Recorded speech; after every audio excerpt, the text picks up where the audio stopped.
bismillahir rahmanir rahim alhamdulillahi rabbil alamin alhaji madu samba dumbiya nam assalamu alaikum wa alaikum salam wa rahmatullahi wa barakatuh karamago madu ne benge madu iniwati amba abdoulaye ndan bakari koroke eni gi oh tiens do nam ablaye latake bolaw ni jien abla bima jenda Allah akbar amba kono kabini rema horo nyamata kabini akadi kabfukata goya bi nam bagari numbo yoran ko ni nyama ko ni ana na nyama la unye jagoya abla mo kon tseka ibaw mamne mamne ni nyedu ko koka o ikoroy awo mabi koroni fembe fo ikoro ibe koroni fembe tseka koroni koroy de me bakari da fasa jalando wala de abe magayo ka to tan dondondo abla ne te koroto aywa fembe la jeli sabe ni mama koroto dondo besi aywa awo kramago madu nam afo bakari chokroba do konema nam akokuma de flade aywa ko tiani galo aywa ko ode tieden ko tieden e flade aywa galon ani ti voilà aywa basi ireni kuma me yese kwaye tia den fly voilà ni me tia de bebo tia kono na tia kuma den e flade kuma den fly tie ou galon voilà tia kuma den de fly voilà kuma kono tia be se ka boa kono voilà o kuma kelen kono ngalom se ka boa kono voilà donc ale ta e galon abana tie be tie iba fo bakari bari to bala hakima ko tie ti son sosolima aywa yaye mon vie be fembe la jelen sosolike ni mi ko si be tu kelen na dondo fo tie ka fo ke be tie e be jema yele maka ke fi mai ako bakari duguni bari segu kawdo ko kuma ko mu mandiye forum ya mon famu ma fomu ya info o mandiye aywa afo kuma refo bari ne kuma galman bay bi de arrête que qui va vous ça ne avec aburo bira nyala ateka franchement yere abi miri jabe avec miri jabe voilà kuma ko ni forum ma mun famu ana ta kelengeli bari kuma me mu forum yi na mon famu mana fo mi no ko ma famu o mandi kuma yi masaramuna ni dadona o mandi ma yero kuma jali asarila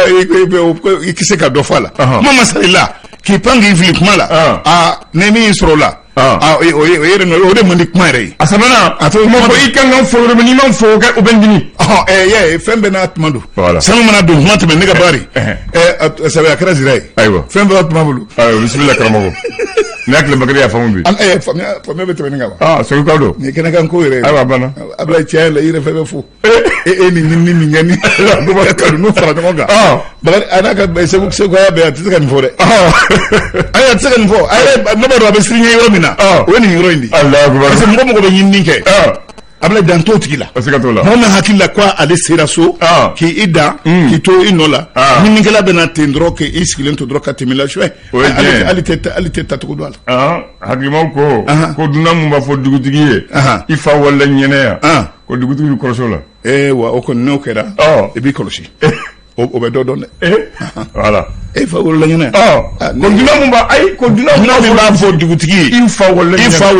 mo ko de kan soro nyemne wase go de katoro fe ni ku dabla se ko kumala ka te dabla walagi aba vina ko kasa ko eti ikolosi ambe fa na to do no dum fore na do e bismillah ise mo kumala akbar bismillah kam nak abdoulaye nam amba wa auzu billahi minash shaitanir rajim bismillahir rahmanir rahim yentane abdi kalot le tan flas amba flani mo woni kili namu abla shira la kantle herala amin ya rabbi lafo bambolo bi bebe san fela la jede bebe san fela la je ko bi ambisikala kote nga mo sigile ndo ne doyle ubla chuanga ngo kunye ngono ngumala ko bi bi akon seka ke akon kana de ko ne uchu bi ko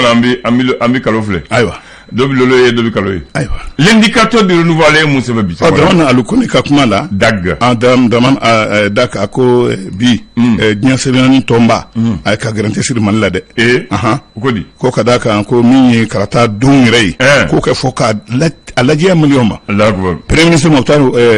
anaka jama a kren la ko da wabili fina ba a ma kon na de kada kan chaman be kulu kono bi mun diminen do kren la Sénégal be lokol kan ko to la mun bolo no bla sebena namba foma 15 octobre che ba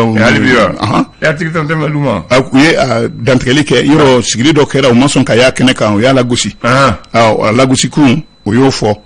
ko o be fe ka o ni barakela bela jelenje giri kelena no e bla minan kelen ku te je noy aywa mona boy sa yoro daga babli fene bent kuni ya yira ka fo ni watina anga jamana kono Union nationale des travailleurs du Mali yentem olu ni gouvernement fana ibolo no bla seben chaman mas chaman sigira ko kuna kren la mi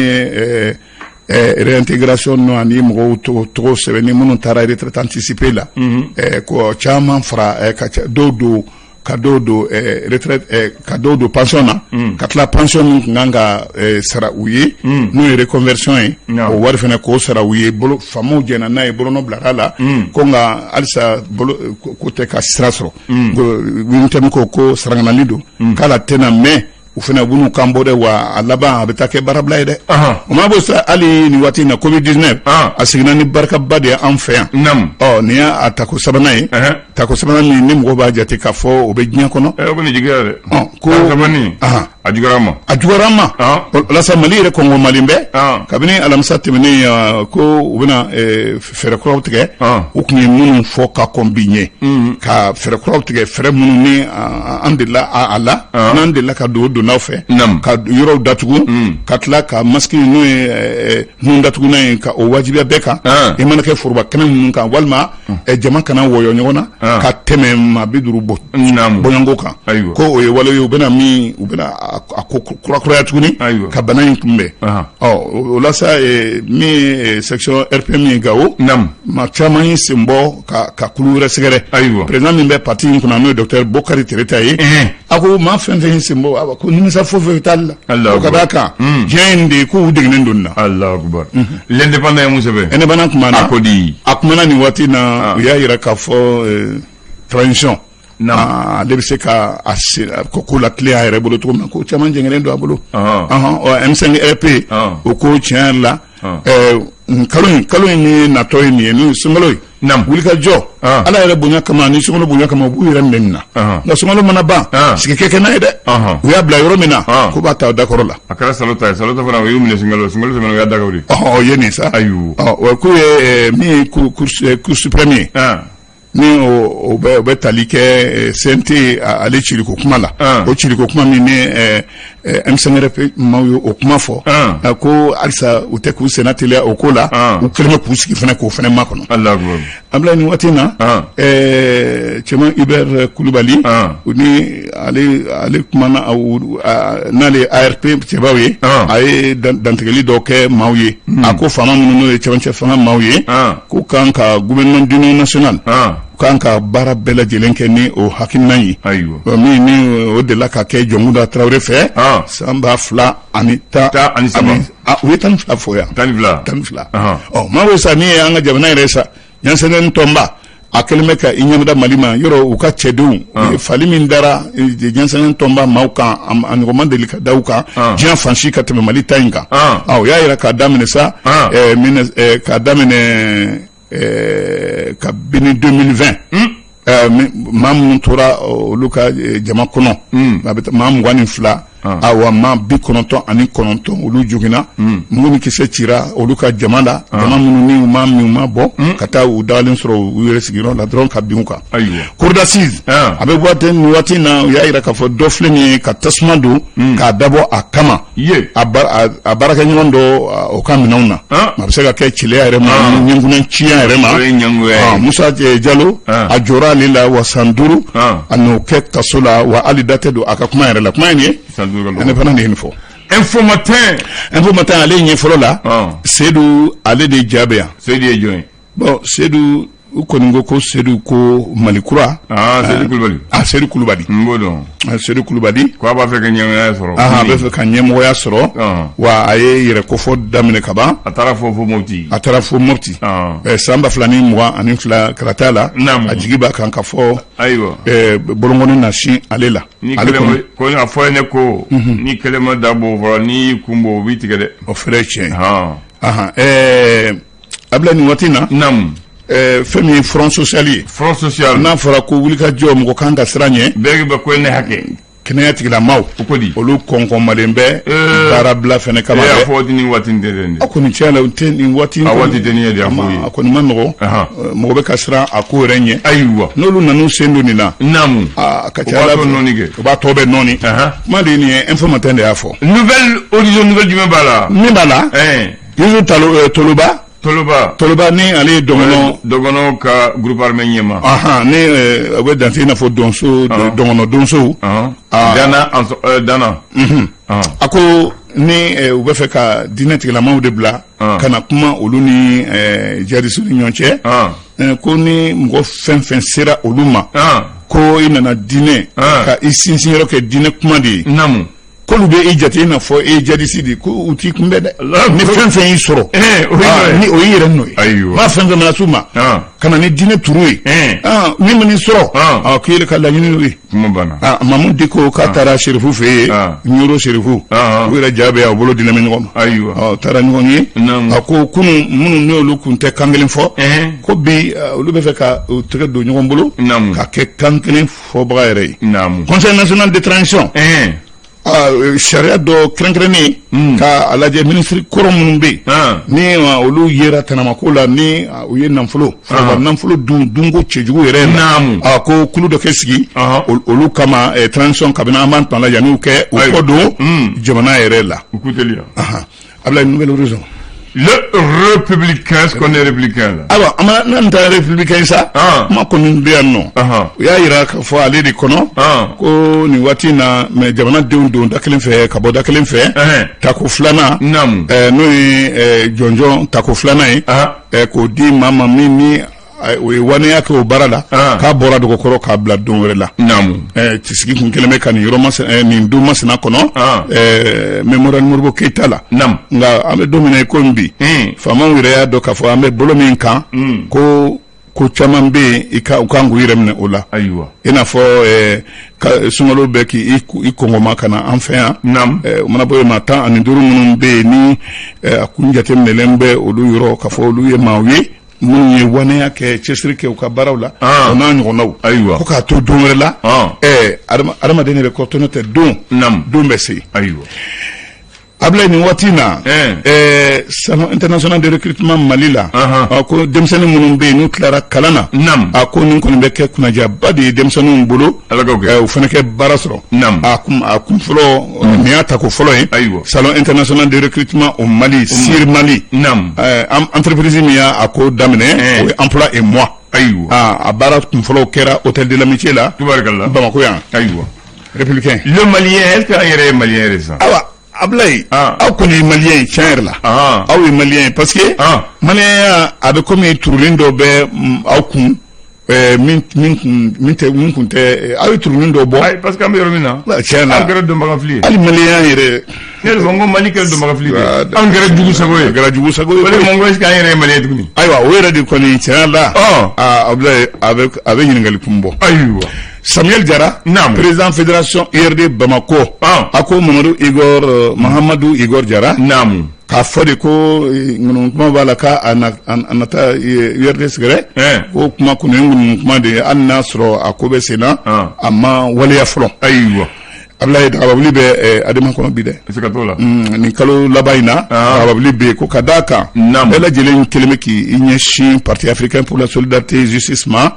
u ka sigili min n'o ye tako 5nan yɛrɛ ye a kan ka kɛ nin kalo laban in yɛrɛ la walasa maa minnu bɛ yen n'olu bɛ fɛ ka parti ɲɛmɔgɔya kɛ ka ca dɛ nam walasa ma joli be minnu ni olu bo o kɛlɛ la jijikɔrɔ kɛlɛ la min se ka to u na jɔyɔrɔ sɔrɔ teriya yɛrɛ la kabini ma tuma la ayiwa Ablaye nam rasibasi ani a jɛɲɔgɔn minnu jalakilen don waati dɔ la cɛmancɛ fanga fɛ k'u kun bɛ fɛ ka feereko don cɛmancɛ fanga sen na ni u bɛ bolola nin waati na jansen tɔnba y'a wajibiya k'a fɔ ninnu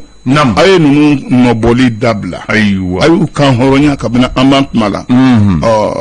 sinon mena comme depuis 31 ko alko sariya kun fɔlɔ ye u kan hɔrɔnya nka procureur général de ye i kanga ni u ni bilali cɛ nka jansen tɔnba ko k'u ɲɛ bɛ ko la dɛ k'u ɲɛ bɛ ko la k'u ko ninnu kɛ bila kabini an b'an tuma la ayiwa le challenger kumana ni waati na min ye nafolo burujali ye BMS yɛrɛ la Bintu Mayiga tɔgɔ fɔlen don dɛ ko siga kelen b'a ma ka fɔ sifa wari miliyɔn 100 bɔɲɔnko wa ko a ma kɛ ka don tanamako la ka ɲɛsin o ma o de ko dibilen don mɔgɔw ye k'a ɲɛɲini a muso to ayiwa a muso to Ablaye muso bɛ sɔn ko bɛ an baw sen t'a la le combat est-ce qu'an yɛrɛ bɛ kɛlɛ la sisan ayiwa combat an bɛ kɛlɛ min na nin ye Ablaye fona kɛra sunkalo kɛlɛ ye sa ayiwa sunkalo kɛlɛ faamaw minnu ni olu ɲɛsinnen bɛ jagoko baaraw ma olu ye sigili kɛ ka saraganaliw kɛ u ni jagokɛlaw ka tɔnw olu ye ɲɔgɔn ye ka sɔngɔ sigi nka sɔngɔ sigi nin hali n'a sigira faamaw fɛ e ko a fɔra de est-ce que a sigira fɔra nka a fɔra nka minnu ye minɛntigiw ye olu ma faamaw t'a faamuya dɛ a y'a ta fɔ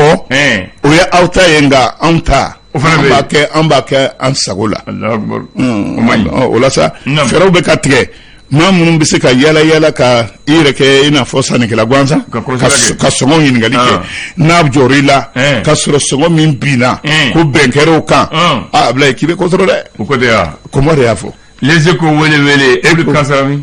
eko wele kuma na awa nin waati na y'a yira k'a fɔ eko wele maaw y'u sen don ko caman na fereke ko caman na n'u y'u fereke ko caman na o fɛn caman ninnu a damadɔw bɛ lakali bɔ n'o o y'u ka article dɔ ye ko furutu kuntala jutala kuntala nin t'a la an b'an da don kuma bɛɛ lajɛlen na i n'a fɔ rasibasi ta ko o ko bɛ ka kɛ a ko bɛ ka tɛmɛ Maliko yɛrɛ kan a ko bɛ ka kɛ diɲɛma ka fɛko ye o la sa min ye CVGR olu ka sigili dɔw sen fɛ n'u ye maaw ɲininka tanamako kɛra minnu na ka daminɛ yɛrɛma hɔrɔnya tuma kana se bi ma ko président foyi tɛ yen min ma jalaki sɔrɔ min fɛnɛ ma de minnu ma kojugu kɛ dɔw ko a kɛra an na aw bɛ min ɲini na an bɛ sɔn ka yafa an tɛ ɲinan dɛ ka daminɛ Modibo la ka na bi ko bɛɛ lajɛlen ye dɔ kɛ ko hali jeli kɛnɛyara jeli ni fɛnw bɛ nɔ o fana y'o mɛn Covid-19 maaw ye a ko kɛ komi n'a sɔrɔ an ta ye an kɔni a bɛ mɔgɔ wɛrɛw kun kan anw sen t'a la o ye farati ye maaw ye yɛrɛlabila min kɛ k'i bolo jigin Ablaye o kɔlɔlɔ an ye k'a ye nin waati na Ablaye min ye yɛrɛ ko fɔ ye ka kɔn don dɔ ɲɛ après campagne a ko parti politique caman wulila la dɛ wuli tuma dɔn kasa ni sen ka di ye dɛ bisimila bamananw ko ten le 22 septembre a b'a kuncɛ n'o ye Série nationale de traitement information financière CENTIF Mali ko miliyari 100 ani miliyari 24 dɔ b'o sanfɛ siga kelen b'a ma k'a fɔ olu donna tanamako dɔw la yuruguyurugu kumaw yanni nafolo yɛrɛ baaratogo cɛjugu ani terrorisme yɛrɛ mun ye terrorisme kotigiw yɛrɛ ye ka wari di olu ma olu kɛ terrorisme k'u jija n'a ye a kana salaya cogo si la a kɛ a bɛ komi ka nafolo ka terrorisme ka a lafasa kabini san 2019 o kuma fɔlen bɛ yan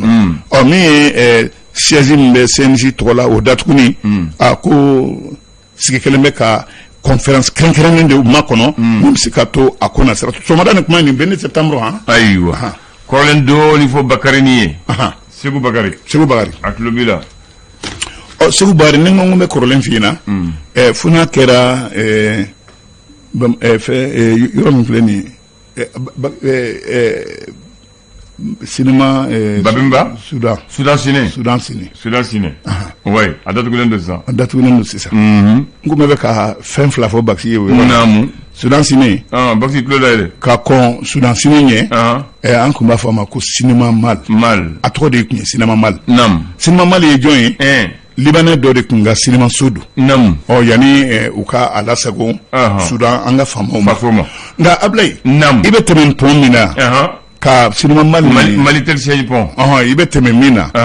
Ablaye ni su kun sera hakɛ dɔ la walima ni tile guana k'a daminɛ waati dɔ yɔrɔ sigifɛnw ka taama tuma o kun ye midi et demi 13h 13h30 ni kun tɛmɛna pont in kan ka i kɔnɔma to Ablaye o fana ye kuma ye min ye ladala kuma ye Baxi i kɔnɔ kun bɛ tiɲɛ cinéma mal i bɛ tɛmɛ pont fɔlɔ min na ka se Soudan ciné ma